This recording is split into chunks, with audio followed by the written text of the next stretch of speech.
সম্পূর্ণরূপে ব্যর্থ। বাংলাদেশের জনগণ বলতেছে এই সরকার বলে ব্যর্থ, ঘটনা কি সত্য? আপনারা কি বলেন?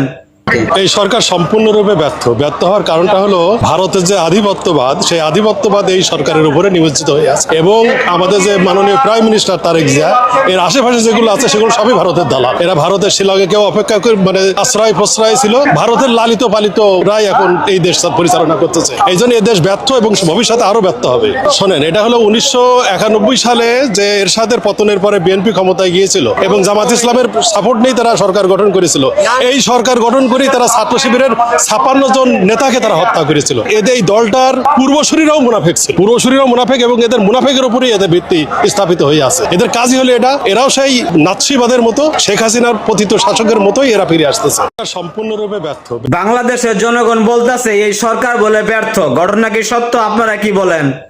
এই সরকার সম্পূর্ণরূপে ব্যর্থ হওয়ার কারণটা হলো ভারতের যে আধিপত্যবাদ, সেই আধিপত্যবাদ এই সরকারের উপরে নিমজ্জিত হয়ে আছে এবং আমাদের যে মাননীয় প্রাইম মিনিস্টার তারেক জিয়া, এর আশেপাশে যেগুলো আছে সেগুলো সবই ভারতের দালাল। এরা ভারতের শিলংয়ে কেউ অপেক্ষা করে আশ্রয় প্রশ্রয় ছিল, ভারতের লালিত পালিত রায় এখন এই দেশ পরিচালনা করতেছে। এই জন্য এই দেশ ব্যর্থ এবং ভবিষ্যতে আরো ব্যর্থ হবে। শোনেন, এটা হলো 1991 সালে যে এরশাদের পতনের পরে বিএনপি ক্ষমতায় গিয়েছিল এবং জামাত ইসলামের সাপোর্ট নেই তারা সরকার গঠন করেছিল।